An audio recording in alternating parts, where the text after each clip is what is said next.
Dumito muna ho tayo mga bossing. Saan na ba tayo? Eto, may balita dito mga kababayan na si Pangulong Bongbong Marcos ay bistado yung mga pangalan, no? Bistado na yung mga pangalan nung mga tumiba sa flood control ho, mga bossing. Ang dami ho niyan. Di ba? Kasi tignan nyo ho, mga kababayan, sa dami nung flood control na sinasabi na nabanggit, pero kahit papaano po parang walang nangyayari sa baha. Ano? Parang paulit-ulit lang po ang problema ng Pilipinas. Baha, mga boss chief amo, sir. Sabi dito, PBBM, bistado mga tumiba sa flood control project. Basahin ko, bistado na ni Pangulong Ferdinand Marcos Jr. kung sino-sino ang tumiba sa mga proyekto ng gobyerno, kabilang ang mga palpak na flood control project ayon kay Senador Erwin Tulfo. Hindi ho kaya yung ibang mga senador din, tingin ninyo, no? Kasi base po doon sa nakita natin o ipinasa ho sa atin mga bossing, hopefully maiangat ko at makita ko ho mga kababayan, yung mga senators, yung insertion ni Chis Escudero, eto ho mga bossing, may mga flood control ho mga kababayan. Ito ho, iaangat ko lang ha, alisin ko muna to at tapos ilagay natin itong insertion. Sabi ni Pangulong Bongbong Marcos, kayong mga mahilig sa insertion, sapul na kayo, yari na kayo. SPO, Senate President Escudero, top 10 by comes insertion. Ayan ho, flood control lahat to. Di ba? Di ba dapat walang pakialam dito ang Senado? Mga bossing? Bulacan. Kaninong bayan to? Kay Villanueva? Si Boy Dila. Di ba? Si Boy Dila. Bulacan. 12 million ang total amount, no? 2.9 billion, 12 million. 12 billion. Ang sa flood control ay ulitin ko nga, 2,930 million. Bulacan. Mga bossing. Sabi ng pisang ko, bahain daw doon sa kanila Kada daw magtatag-ulan talagang lumulubog yung baha nila. Kaya lang, hindi nila maiwanan yung bahay kasi napamahal na sila doon sa lugar na yun. Bulacan. Kanino ba itong bayan? Kay Villanueva. Sorsogon! Kay Chis ata ito no? Davao, o tapos Cebu, yung sa may PDP, Valenzuela City. Wingatchalian to, di ba? Flood control din. No? Hindi kaya hiling ni Win, baka naman ma-insertan mo naman kami ng pang-flood control. Doon sa Valenzuela. No? Kapag pwede, sasabihin ko na lang na ako ay hindi ko pwedeng supilin ang sinasabi ng Supreme Court. Naku.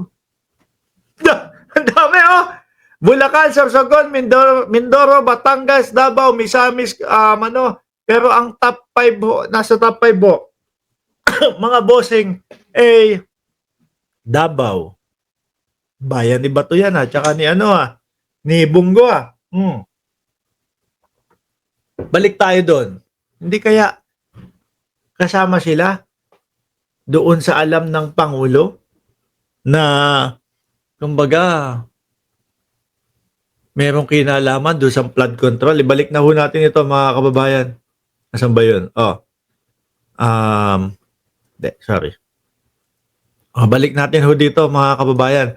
Bistado na ni Pangulong Ferdinand Marcos Jr. kung sino-sino ang tumiba sa mga proyekto ng flood control, proyekto ng gobyerno, kabilang na ang mga palpak na flood control project ayon kay Senador Erwin Tulfo. Balita ko po, kilala na po ni Pangulo yung tao na yun. I think may na-identify na po siya, kaya nga po, hindi ko na lang mabanggit na ko yan. Kaya ayaw ko na pong pangunahan ng public works, no? Ayaw ko na pong pangunahan ng investigasyon ng Malacanang, pero na-identify, asan ba yan? Na-identify na nila. Public works, si Mark tahimik lang. Hindi ho natin masyadong naririnig si Mark Villar, ano? Tahimik lang. Region 4B!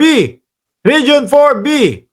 Region 4B po, Region 4B. Lumobo po. Lumobo yung mga island provinces po. Island provinces. Ano yun? Ba't doble-doble? Ayon sa... Region 4B po. Region 4B. Lumobo po. Lumobo. Yung mga island provinces po.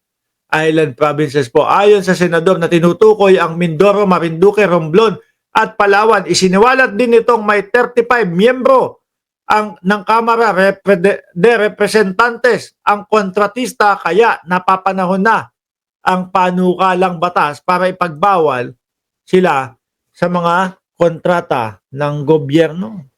Siyempre kapag nandoon ka, congressman ka, di ba? Siyempre, kami na lang ang tanggapin mo, ganito, ganyan. Hindi na po magagawa ng maayos na bidding ho. Diba, ikaw naman ang maghanap ng nawawala. Si Chris Rose, sabi ni Mabel Quinjo. Nasaan ba si Chris Rose? Itinanggi naman ni Tulfo na may senador na kontratista rin.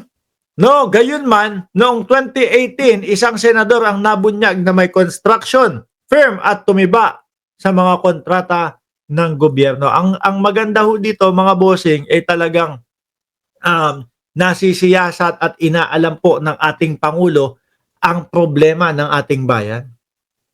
Yan po ang maganda dyan, mga kababayan. Na di kalaunan ho, baka pangalanan na ho itong mga congressman, itong mga kusino man ho, na mga halos wala na pong ibang ginawa sa ating gobyerno, sa ating bayan, kundi magbulsa ng pera ng bayan ho. Di po ba? Anyway, mga bossing, dakuin na muna natin ang ating Vice Presidente. Baka naiinip na, mga kababayan.